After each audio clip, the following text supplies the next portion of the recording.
Welcome to the Fishbowl Radio, everybody. My name is Chief, and joining me today is Jalen. We are here live on the Fishbowl, going to do a new episode of the Louisiana Ragin Cajuns. They're going to be taking on Buffalo this weekend. Let me bring in my co-host, Jalen Cavalier. How you doing today, Jalen? I'm doing well, Chief. Another day of football, another day of talking about the Cajuns, and this time around we get to talk about a dub. So I'm excited.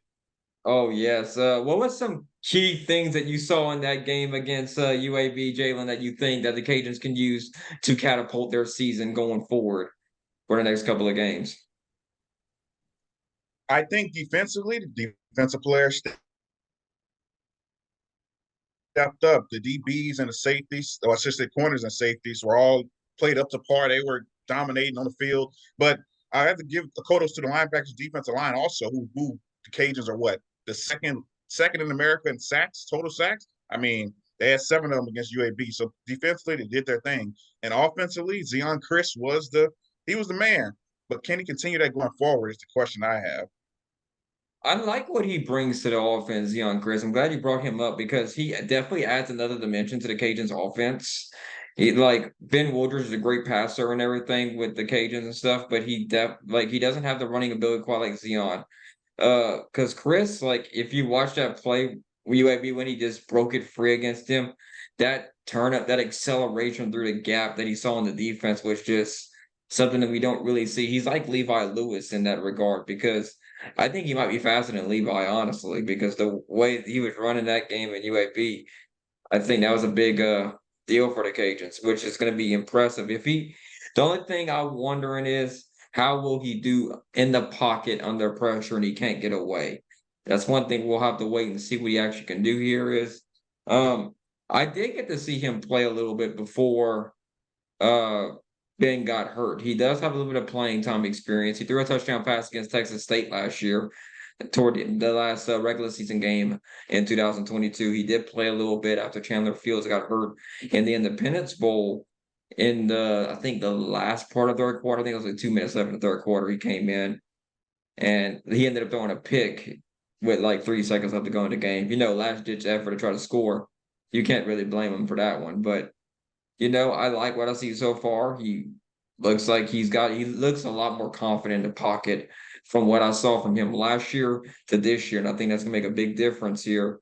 And let's talk about it. I know people have already brought it up. If he goes on a tear, okay, and let's say because Ben's out for 4 to 6 weeks, and that's the best case scenario for what Coach Dez talked about with his press conference today. So we're looking here at Buffalo, Minnesota, Texas State, Georgia State. South Alabama's the earliest game he'll come back. Let's say, for example, Cajuns win these next 4 games. They beat Minnesota, they beat Buffalo, Texas State, and Georgia State. Is Ben the starter coming back? I mean, honestly, if Zion Chris can win all those games and he play well, just like he did against UAB, I don't think you can bring Ben back as a starter. I mean, honestly, because Chris is a dual threat quarterback, and like you said, if he can prove it in the pocket, and you already seen what he can do on the ground as a runner using his legs, you can't. Honestly, I can't see them going back to Ben, not at least for the rest of the season, because Chris is going to be on a hot streak. He's got a run going. Now, if he struggles, then yeah, you could question it. But if like you said, if he wins all those games leading up to that one, I mean, I can't see them going back to Ben. They got to ride the hot hand of Zion Chris at that point. So I mean, like even if you go to 6 games out and you end up being, if let's say if you drop Minnesota or let's say South Alabama, you play 6 games, he's 4-2, which would include let's say Buffalo, there's Buffalo, Minnesota, Texas State, Georgia State, South Alabama, and Arkansas State. You got him coming back like Southern Miss in that 7th game, and he's 4-2. Like I guess that's the point. Like if you're 4-2 and your record at that point is 6-3, do you stay with Chris, who got you bowl eligibility? Let's say if he I played think I think average. about it also. Let's say if he plays average for 6 games. Is he the starter? I think so because, like you said, he brings another mention to the cage. I mean, yeah, everybody knows Ben's going to do in the pocket. He's a great passer, but it's like Chris, like I, you haven't seen that since Levi Lewis, to where a guy can use his legs like that. I mean, he scored what, 2 touchdowns rushing, and he had over 100 yards just rushing the ball, and it wasn't that many carries that he had, but he made the right reads, and I think he burst one of them for like an 80-yard touchdown. So it's like you see what he can do on the ground, and it's like you said earlier with the pocket pass. Like if he makes those passes, even if he doesn't have the biggest arm like Ben does, he makes the right passes, makes the right reads, and he puts the team in the position to be close or even win games. It's hard for you to go back to Ben. And then Minnesota game is going to be a test because this is against a big Power Five school, and he keeps it close to them. It's like, can we really go back to Ben when he comes back? Because Chris is still, even a loss, he's still playing well. So I mean, like if you look at okay, well, that's gonna be an interesting discussion here. If he does play like that the rest of the season, is this his ceiling? Is he just getting started? We don't know what's gonna happen out there for these next couple of games. It's more of a wait and see game here. Hopefully Ben does come back healthy, ready to go again. But best wishes for him going forward here. Um, it's kind of a question here. So I guess in the grand scheme of things, if you're Chandler Fields, you're sitting here watching this. Do you transfer out of UL, Jalen? I'm gonna say yes because at this point it's like you've been a number two guy for the last couple of years, and now that Ben goes down, it's like Des says, "Oh yeah, we're gonna go to Chris." It's like I know Chandler was in there for a couple snaps and stuff, but I mean it's like Chris literally solidified himself the number two guy if Ben comes back and he goes back to being a backup, which I know kind of that's up for discussion. But as far as Chandler, yeah, he's really number three guy now. He's been waiting his turn. I think he needs to transfer out of the program, give himself a better opportunity because I mean Chris looked great against UAB, and I don't think Chandler is going to get any significant snaps, even with Ben being out with an injury. Yeah, we'll have to monitor that as it goes along, but it is something to ponder and kind of wonder as we go through the college football season. So Buffalo comes to town on this weekend at Cajun Field here. Buffalo hasn't had great success this year. They're 0-3 so far this year. And they had an Power Five loss, FCS loss. They have looked not really that good. So, I mean, if you want me to pick this one, I'm obviously going to go with the Cajuns because Buffalo hasn't proved me anything. Their ELO is 129. Cajuns' ELO right now is 84. I mean, the Cajuns are 5-5 in their last 10 games here. So they won the last two games at home. So it's kind of more tough to beat the Cajuns here. So right now, non-conference strength of schedule opponent winning percentage is only 25%. So their only team they have left here is Minnesota that is non-conference so far this year. So Minnesota beat that last non-conference game, Power Five. They're going to go to Minneapolis for that one. Go on the road there. So, but altogether, it's 2-4 as a record for non-conference opponents left, which Minnesota's 2-1 so far, but Buffalo's 0-3. I got Cajuns winning this one. The defense played lights out against UAB, putting pressure on the quarterback, making some interceptions, and generate some turnovers here. They looked out of sync with Old Dominion, but I think they definitely got better. I like I said last week when we talked here on this podcast here. I said Lamar Morgan doesn't usually make the same mistake twice. And sure enough, he put his guys in the right position, and he deserves a lot of credit for doing what he needed to do there to get his guys in the right position, only give up 21 points against UAB, which the Cajuns were projected to lose that game. The predictor was wrong, but we both picked the Cajuns to beat UAB. So, Jalen, I'm going to tell you what the predictor is going to give here. Let's see what it says here. I'm pretty sure it's going to go with a win here. Let's see here.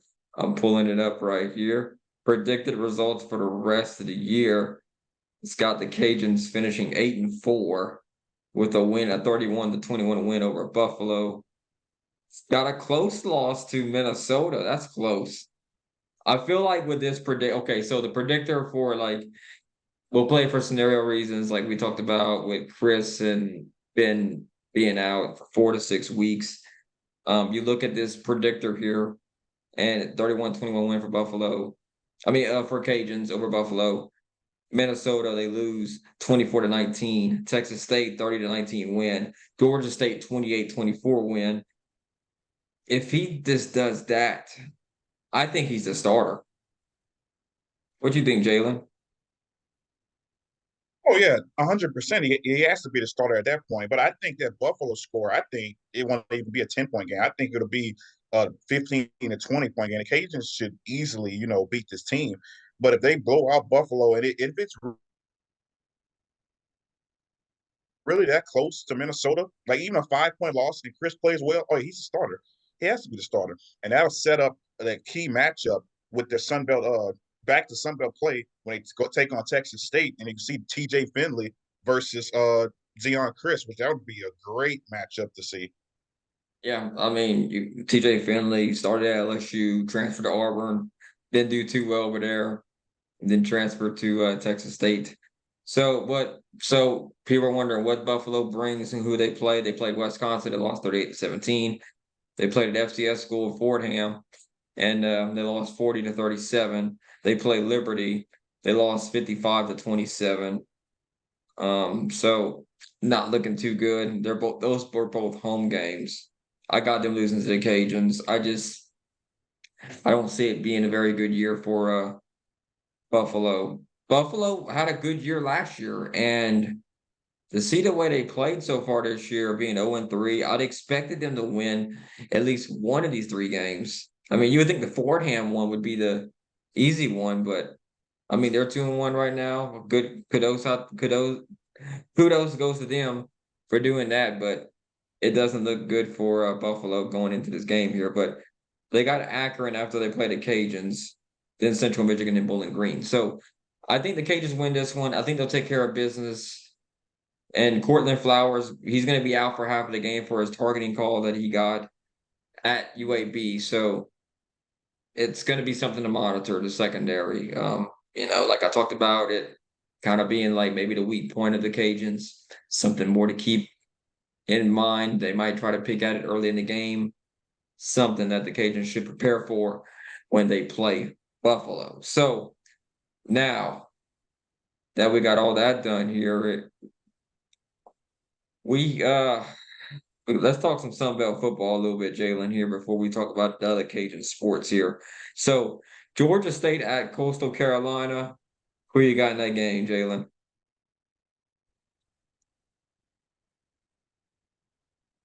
I'm going to take Georgia State. I think they're looking like a pretty good football team this year. I think they're still undefeated if I'm not mistaken. They're playing some great football.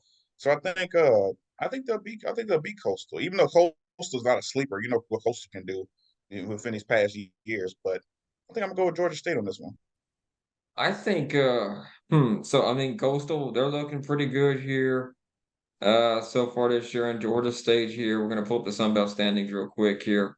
So right now, there's not much going on. There's only been like a handful of conference games. The Cajuns and Troy played. Again, Troy played James Madison. Cajuns played Old Dominion. So there's a lot of streaks going on in case you haven't noticed here. So Coastal's 2-1. Georgia State is undefeated at 3-0. So this one could go either way, but I'm gonna go with the Chanticleers. Give me the Coastal to beat Georgia State. I don't think they're gonna be done yet. I think Coastal will have something for them. They play Thursday, so that'll be something to kind of keep looking forward to on ESPN. So give me Coastal. Western Kentucky versus Troy. Troy's at home. Who you got, Jalen? Oh yeah, I'm gonna go with Troy. The Trojans have a lot more to prove this year. The defending, Sun Belt champs. So it's like, all right, Troy, let's see what you're made of. I think they'll come out and get the win though. Yeah, I think Troy, they had that setback against James Madison. I think they'll regroup and be able to find themselves here. I got them beating Western Kentucky as well. Virginia Tech at Marshall. Who you got, Jalen? That's gonna be a close game. I'm a Oh, that's a tough one. I'm gonna say Marshall, but let's just say Virginia Tech comes in and steals away from them. But I'm gonna go with Marshall. I want to pick Marshall really bad. It's an 11 a.m. kickoff. They're at home. Virginia Tech's not a good Power Five team. They, for the last couple of years, they haven't been. So is Marshall going to win this? I have no idea. Their last 10 games, they were 8-2. They have a 7-game winning streak going on. So you're kind of wondering, they got a really good running back, going to be probably an NFL talent, probably. So you're kind of wondering what's going to happen with them. Uh, this one's got me on the fence here. Right now, Marshall's ELO is 54. I'm kind of one. And, Virginia Tech's 115. Um, I think Marshall gets it done, though. Give me Marshall. I say Marshall beats Virginia Tech at home. So Georgia Southern at Ball State. Who you got, Jalen?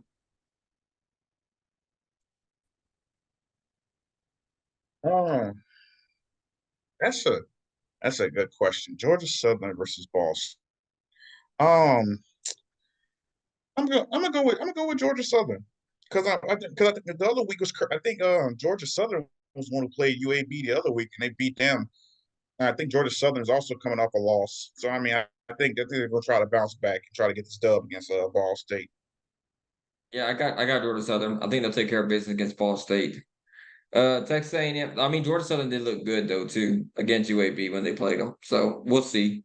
Texas A&M at Old Dominion. Old Dominion suffered a setback in a very close game. Who you got, Jalen? Would it be crazy if I went with Old Dominion? Yeah, I mean, earth shattering, right? I don't think it's gonna be earth shattering, but yeah, I'm going Old Dominion. I'll be right there with you. I got Old Dominion winning this one. Should be an easy cakewalk for them. That Old Dominion defense. Hopefully they keep up doing Should what they're be. doing. Yeah. Central Michigan at South Alabama. I'm gonna go with give me South Al. Who you got, Jalen? Yeah, I'm gonna go with South Al also. They also got a lot to prove this year up there in the Sun Belt. So yeah, I'm gonna go with South Al also. App State at Wyoming. Who you got, Jalen?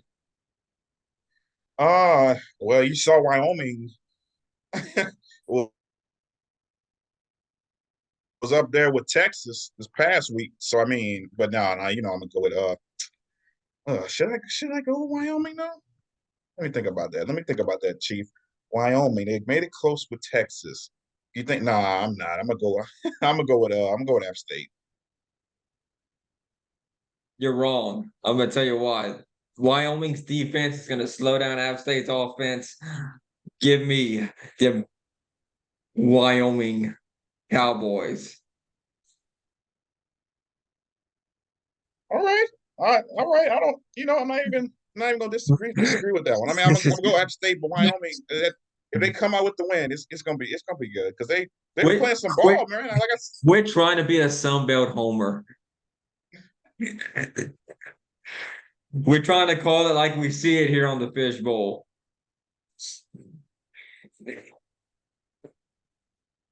All right, Southern Miss at Arkansas State, Sunbelt Conference action. Who you got, Jalen? I'm gonna go Southern Miss. I like the way they started playing the first half against Tulane. I think Southern Miss is gonna take this one on the road.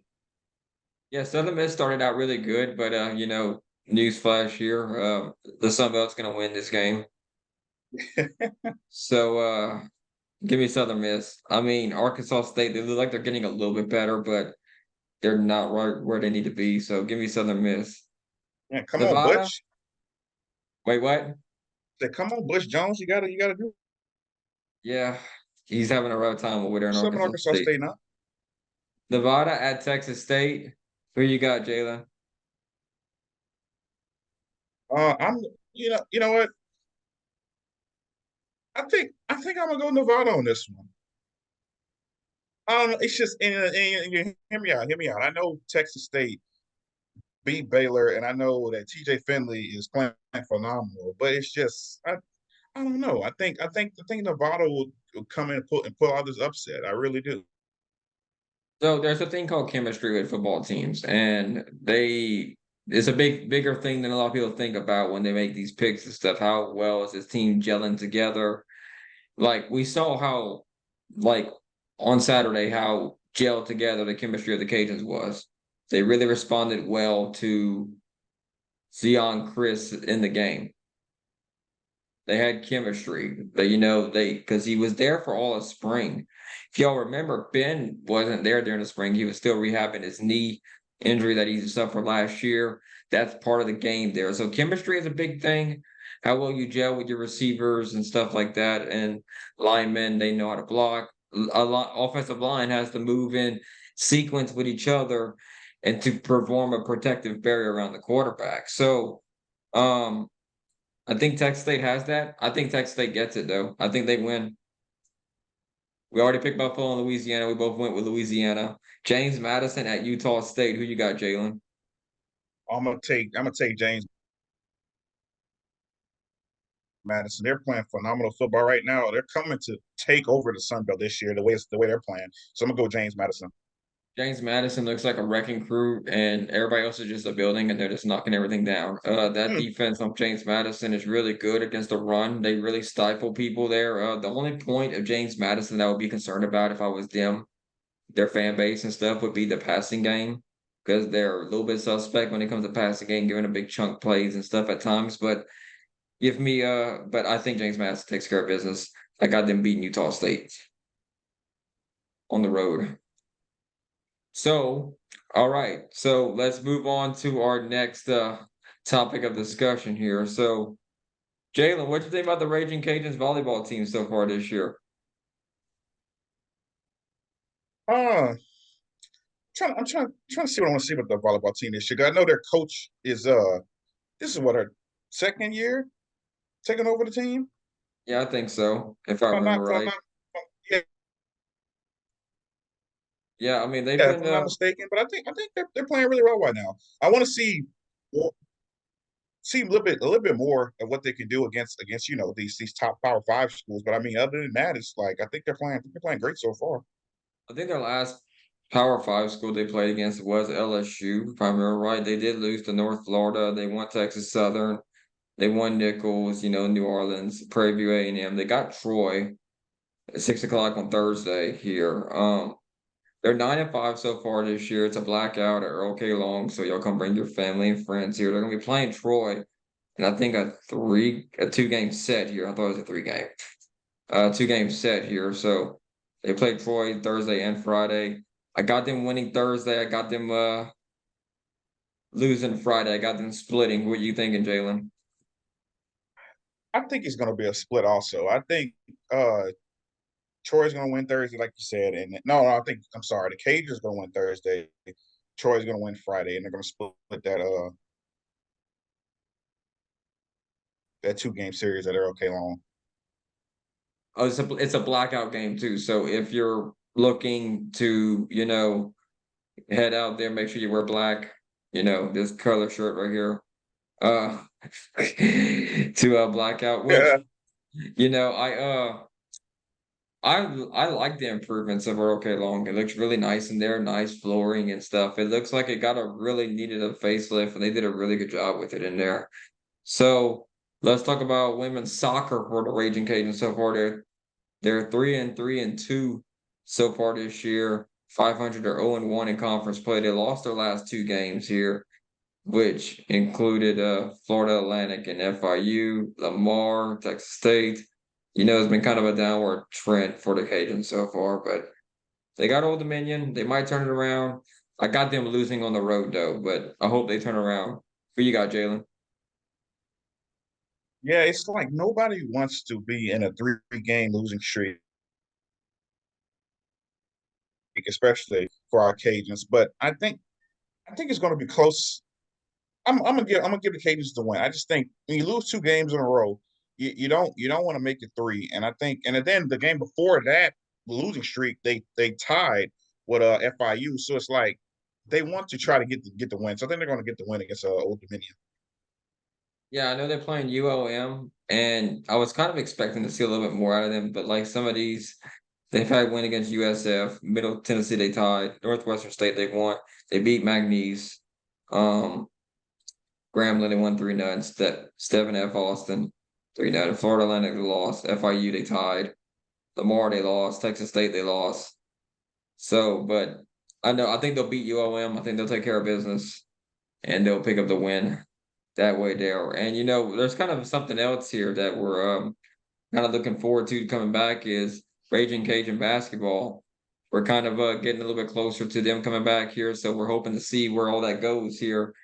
And so I think that's gonna wrap everything up for this fishbowl episode here. Anything else you want to add, Jalen? Uh, Everybody should tune in. Or if you can't tune in, come to Cajun Field Saturday when the Cajuns take on Buffalo. It should be a Cajun win and a fun atmosphere, and we will keep talking about Cajuns and keep these dubs rolling. Yeah, the Dub train is gonna roll through Lafayette Saturday, and we're guaranteeing that, right? Is that a come with the fishbowl radio Oh guarantee? yeah, we're guaranteeing it.